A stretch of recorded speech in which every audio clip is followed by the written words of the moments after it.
दिव्याची आवाज म्हणजे कोण आवाज म्हणतो, कोण अमावस्या म्हणतो, पण आज दिव्याची अमावस्या, दिव्याची आवाज असं म्हणतात। मग आज दिव्याची आवाज आहे, मग आज आपण दीपपूजा करतो। म्हणून आज आम्ही ही दीपपूजेचं तयारी चालली आहे।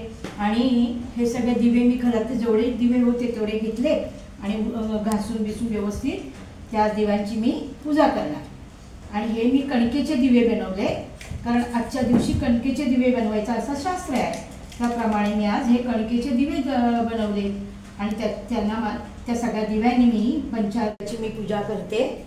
माझ्या आपल्या ह्याच्याप्रमाणे करते, एवढं काय याची मला हे नाही, पण मी एवढी करते कारण करायला पाहिजे। सालाबादाप्रमाणे आपण वर्षातनं एकदा दिवे घासतो, देवाची पूजा करतो, तशी मी त्या देवाची पूजा करते। आणि थोड्या वेळाने मी माझ्या जिजाची ओवाळणी करते। सगळ्यांनी बघा, मी आज आरती करते, ओवाळते आणि तिचं ऑप्शन करते।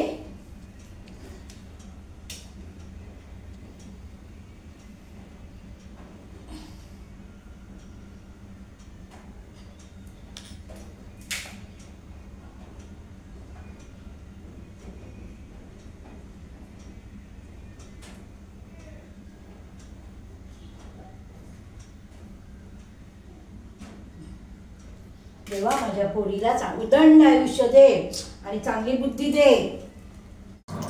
मंडळी, आज आम्ही देवाला काहीतरी नैवेद्य पाहिजे म्हणून तांदळाची खीर करते। बघा, ही चांगले तांदूळ मी स्वच्छ धुवून शिजवून घेतले, छान शिजले। आता मी त्याला साहित्य काय घेतलंय बघा, दूध घेतले, गूळ घेतले, खोबरं घेतलं आणि ही हळदीची पानं।